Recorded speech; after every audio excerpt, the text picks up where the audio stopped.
न्याय मिले, लेकिन Hello and welcome to this edition of Sports News. I'm Rukma. Let's begin with the top sports stories we're tracking at this hour.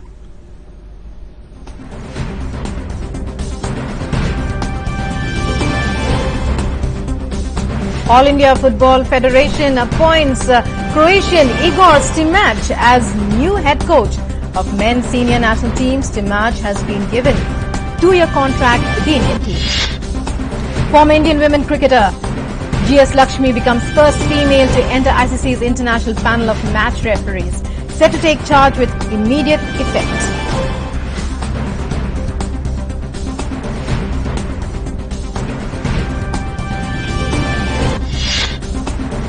Johnny Bairstow smashes century as England beat Pakistan by 6 wickets to take 2-0 lead in ODI series. Credits IPL for raising his game after match-winning stun.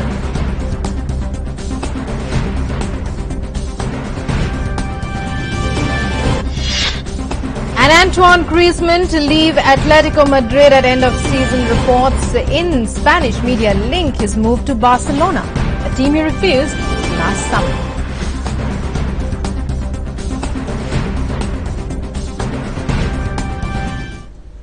And now for our top story, Johnny Bairstow smashed a sensational century as England chased down 359 to beat Pakistan by 6 wickets. In the third one-day international at Bristol, Bairstow clubbed 128 from 93 balls, supported by 76 from Jason Roy, Joe Root's 43 and an unbeaten 46 by Moeen Ali.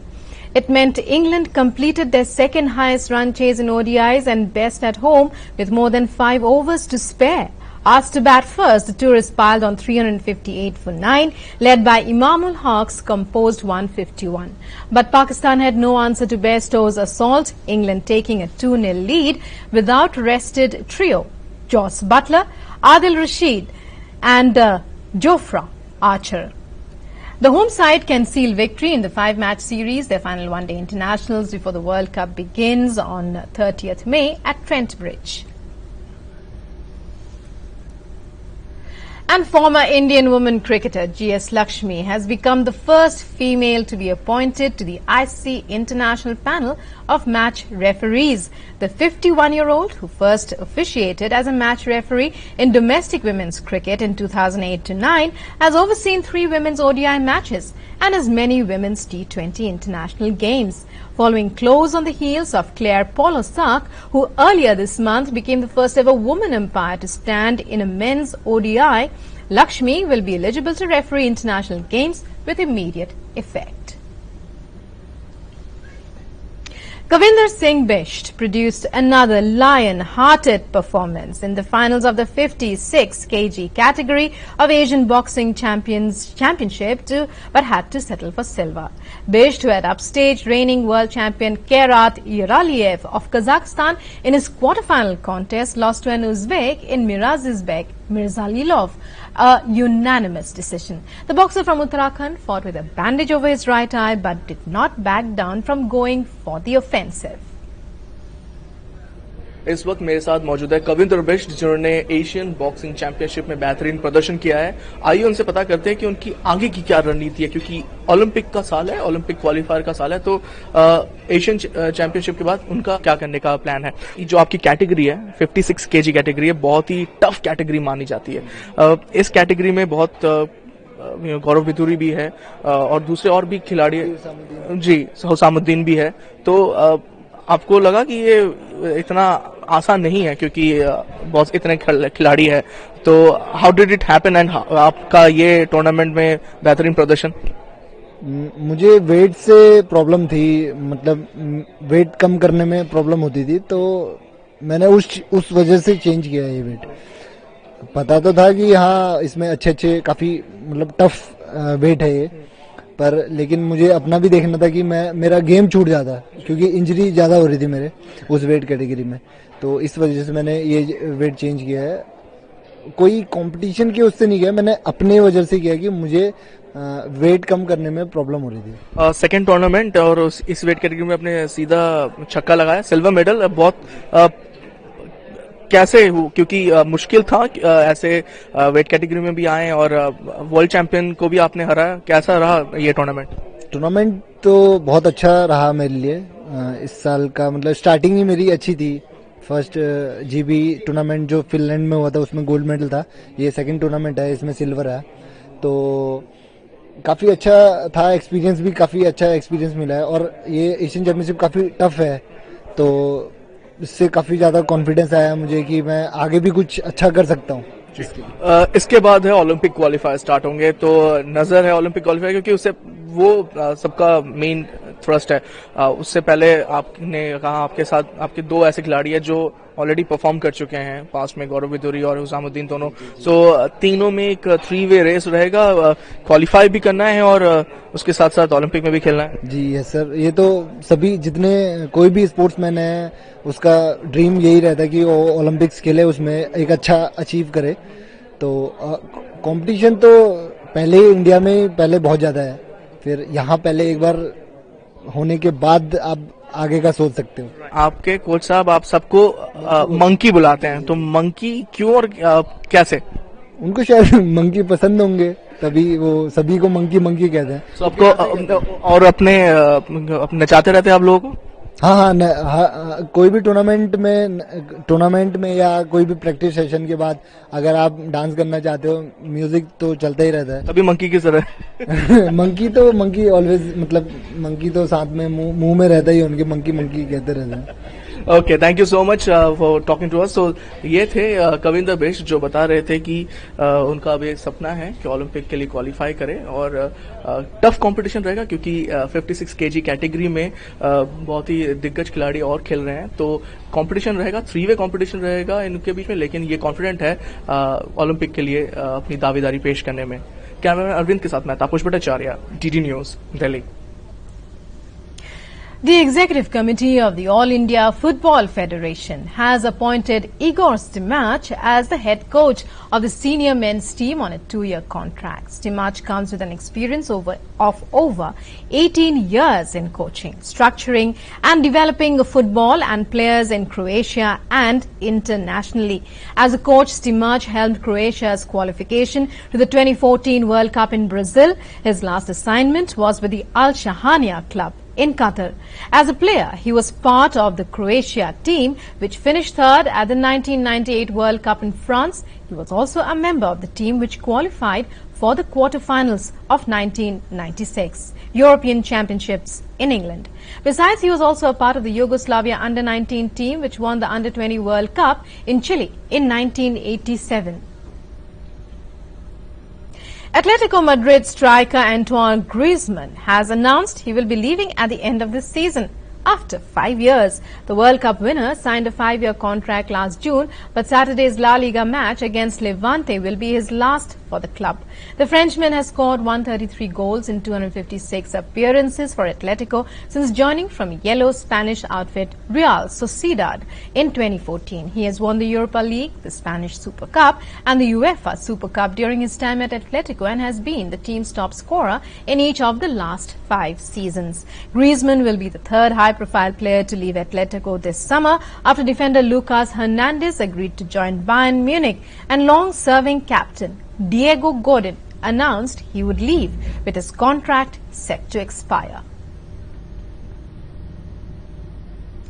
And Manchester City retained the Premier League title on Sunday, that's on the 12th of May, securing the top spot with an emphatic 4-1 win at Brighton and Hove Albion on the final day of the season. City manager Pep Guardiola said the campaign was the toughest he's ever been involved in, saying the margins between victory and defeat are becoming razor thin in the modern game.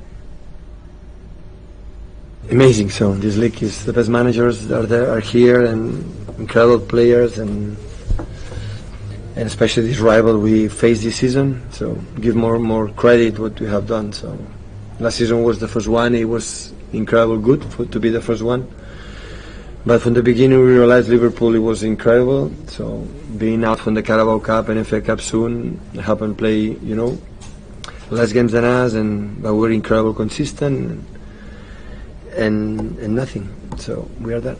That is the toughest league or Premier League we have won from the beginning. I won in Spain, I won in Germany, but that is the toughest one, especially for the rival that we have to face all season. And Liverpool's 29-year wait for a league title will continue after they had to settle for runners-up spot behind Manchester. It will be hard to stomach for Liverpool after such an excellent campaign. But Klopp's men, beaten just once in the Premier League this season, finished 1 point behind City with 97, a record total for a team coming runners-up. It's really it's not a wonderful moment. It's not exactly like that, but we have enough time to find out and to see exactly and feel maybe how brilliant the season was. It was brilliant. 97 points is incredible, and only because City is there, it's not enough. In each other country, it would have been easily enough. But here, that's how it is. No problem with that. That's the competition we are in. It's not a competition of 30 years ago, of 20 years ago, of 10 years ago. That's completely different. And these boys were really ready for it. And they have my maximum respect. Not only them, because I have to say, a lot of people say about the Liverpool supporters, base, whatever, they are so desperate about winning the league and stuff like that. How they followed this path, how they follow that way, it's just incredible. It's this club is in the best moment for a long, long time, and it will not end because there's one team at a point more. And 10th seed and home favourite Fabio Fognini swept aside former world number 5 Jo-Wilfried Tsonga on Monday at the Italian Open in Rome, winning in straight sets 6-3, 6-4. He is joined in the second round by Denis Shapovalov, who saw off the challenge of last year's quarter-finalist Pablo Carreño Busta 6-3, 7-6. The Canadian faces a tough test in the second round, though, as next up for him is world number 1 Novak Djokovic.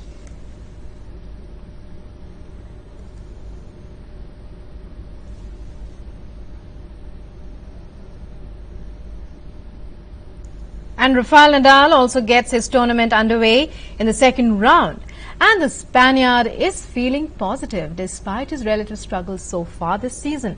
Nadal is yet to win a title in 2019 and has failed to dominate on the clay like in previous seasons. I am there. I have been in 3 semi-finals in a row, well, 4 semi-finals in a row since Indian Wells. And that's it. That's tennis. Sometimes you win, sometimes you lose, and it's true that I lost a couple of matches that playing good, probably I will win. But that's how it works. If you don't play enough good, then the opponent is good too, and the matches that I lost, I deserve to lose. Only one, my opinion, I deserve to win that I lost was against Kyrgios in Acapulco. The rest of the matches I lost, I deserve to lose. And I'm here to try my best another week. And our news from the Cricket World Cup.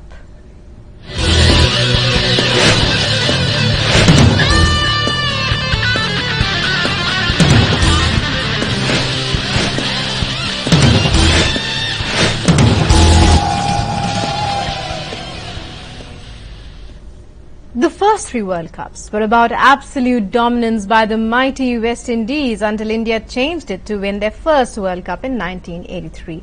It changed cricket in India, and the rest is history.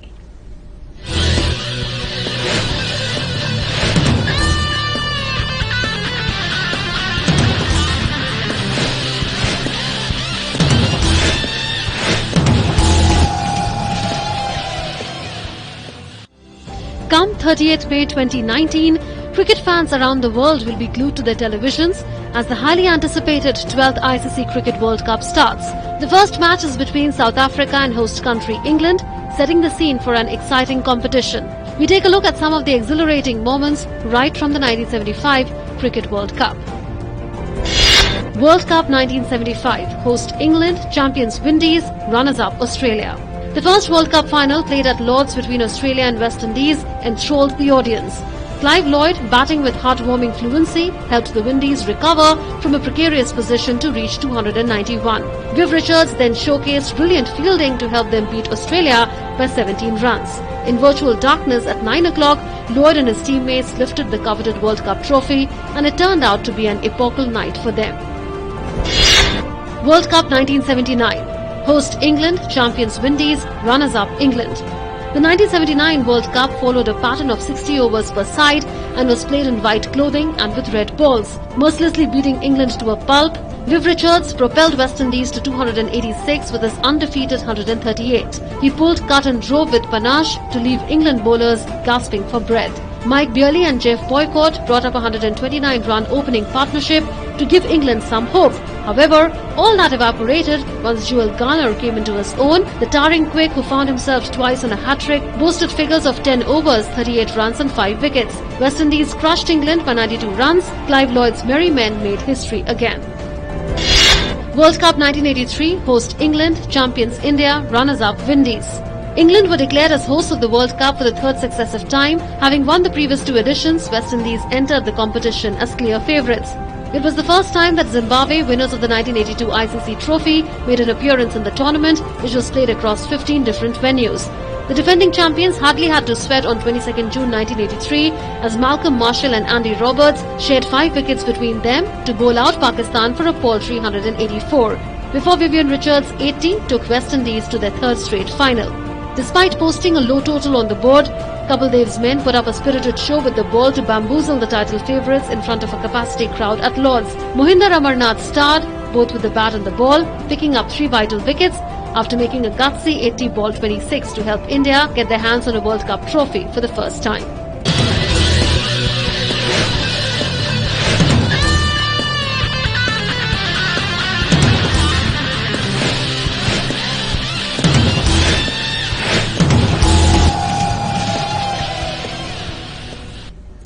And now here's a SWOT analysis of the teams that are participating. Well, Steve Smith and David Warner have been named in Australia's World Cup squad after serving year-long bans for ball tampering. Former captain Smith and vice-captain Warner were fined and banned for their roles in the incident during the third test in South Africa in March 2018. Australia start their World Cup campaign against Afghanistan in Bristol on the 1st of June. Australia's squad for the World Cup 2019 was announced with David Warner and Stephen Smith's return being the major highlight. Let's take a look at the SWOT analysis of the 5-time world champion. Strength. Australia's 5-pronged paced attack will consist of Pat Cummins, Mitchell Starc, Joy Richardson, Nathan Coulter-Nile and Jason Brandorf. It was Australia's pace battery which made a huge contribution to their 2015 World Cup win. Mitchell Starc ending up as the joint highest wicket taker along with Trent Boult. Josh Hazlewood, who was Starc's partner in crime in 2015, grew into being the #1 ODI bowler but has fallen out of favour. The Australian selectors have gone with Nathan Coulter-Nile, who also has the ability to score some quick-fire runs in the lower order. Leg spinner Adam Zampa has made a statement by picking up the most wickets for Australia in the ODIs this year and would be their lead spinner. Weakness. In a surprising move, Australia have not picked up any backup wicketkeeper in their World Cup squad. They have banked on Alex Carey, who is probably expected to bat at number 6 or 7. The next guy who can keep wicket is skipper Aaron Finch. In a long tournament where the team will play at least 9 matches, this might prove to be a double-edged sword. Although they do have Travis Head, Matthew Wade and Peter Handscomb as standby players, but they cannot be included in the playing 11 on immediate notice. Opportunity. There is a little doubt that both Stephen Smith and David Warner are world-class batsmen and are likely to have a major impact in the World Cup. With all that they have gone through in the last 1 year, it is the perfect time for them to bounce back and compensate to the extent possible by making the bat talk. Warner would do well to restore his image of the batting bully. Accepted that as opposed to Warner, Smith has not found great form in the Indian Premier League, but he will be the linchpin of the middle order. One should remember that Smith has never been a great T20 player and will show his true potential in the 50-over format. Threat. Starc and Richardson, though currently injured, are expected to be fit in time for Australia's first World Cup match on 1st of June in Bristol against Afghanistan. If the two don't recover early enough, It can weaken Australia's pace attack. Sports Desk, DD News. And West Indies have named star players Chris Gayle and Andre Russell in their 2019 World Cup squad, although all-rounder Kieran Pollard was among those left out. Big-hitting opening batsman Gayle returned to the Windies one-day international side in the 2-all series draw against top-ranked England earlier this year, scoring 200s and 250s in 4 innings. Russell did not feature against England and has been struggling with injuries, playing a limited role with the ball in the ongoing Indian Premier League for Kolkata Knight Riders. But he has been in fine form with the bat and will bring vital power hitting to the middle order for the two-time world champions in England and Wales.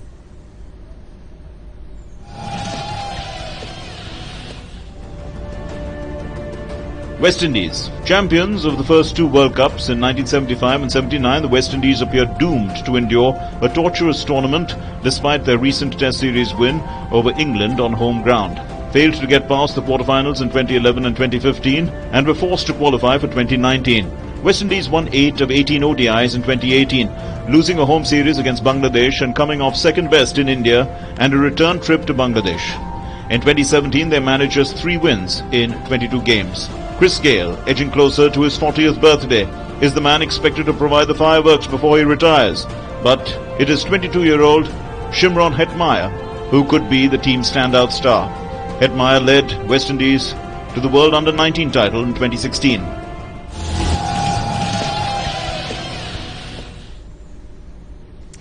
And here's a SWOT analysis of the New Zealand team.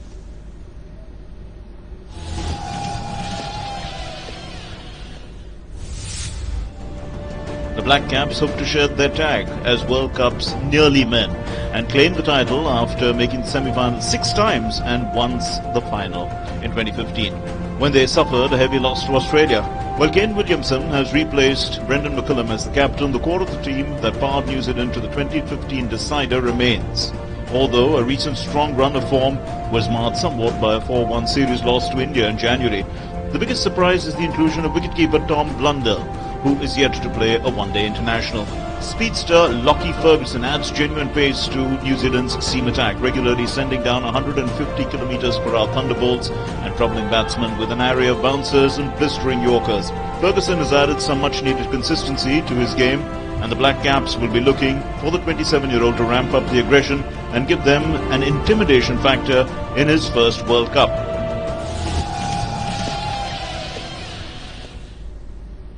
And well, that's it in this edition of Sports News. News and updates, however, continue on DD News. So stay tuned. Namaskar.